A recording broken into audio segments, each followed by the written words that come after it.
അവർ പറയുമായിരുന്നു അവരുടെ ജീവിതത്തിൽ സക്സസ് നേടാനുള്ള 2 പേരും ചേർന്നെടുത്തിരിക്കുന്ന ഒരു തീരുമാനമായിരുന്നു അത്.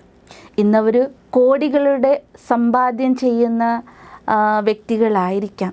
പക്ഷേ അവരുടെ വിജയത്തിൻ്റെ പുറകിൽ അവരുടെ മനസ്സിൽ 2 പേരും ചേർന്ന് അവർ മനസ്സിലെടുത്തിരിക്കുന്ന ഒരു തീരുമാനമായിരുന്നു. വലിയൊരു കമ്പനി ഉണ്ടാക്കണം, അല്ലെങ്കിൽ വലിയ തോതിൽ ഒരു പ്രൊജക്റ്റിൽ ഏർപ്പെടുമ്പോൾ അവർ മനസ്സിൽ കൊണ്ടുവന്ന ഒരു കാര്യമുണ്ട്. പണമായിരുന്നില്ല അവരുടെ ലക്ഷ്യം. അവർ പറയുമായിരുന്നു ഒരു വാക്ക്, ബഹുജന ഹിതായ ബഹുജന സുഖായ എന്ന് വെച്ചാൽ അവരെന്താണോ പ്രോജക്റ്റ് മുന്നിൽ കണ്ട് അതിൽ മുന്നോട്ട് പോകാൻ തീരുമാനിച്ചത്, ആ പ്രോജക്റ്റിൽ അവരാഗ്രഹിച്ചത് അതിലൂടെ അനേകർക്ക് ജോലി കിട്ടണം, അതിലൂടെ അനേകർക്ക് അവരുടെ ജീവിതത്തിൽ സുഖം കിട്ടണമെന്നായിരുന്നു.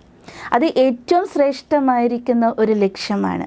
പണം ഉണ്ടാക്കി അതിനുശേഷം മറ്റുള്ളവർക്ക് ദാനം ചെയ്യുക അഥവാ ചാരിറ്റി ചെയ്യുന്നതിനേക്കാൾ മുമ്പ് അവർ മനസ്സിലെടുത്തിരിക്കുന്ന ആ ഒരു തീരുമാനം, ആ ചുവടുകളാണ് ഇന്ന് അവരെ ഇത്തരത്തിലൊരു സക്സസ്ഫുൾ ജീവിതം നയിക്കാൻ അവരെ പ്രേരിപ്പിച്ചതും അതാണായിരുന്നു അവരുടെ അടിസ്ഥാനവും.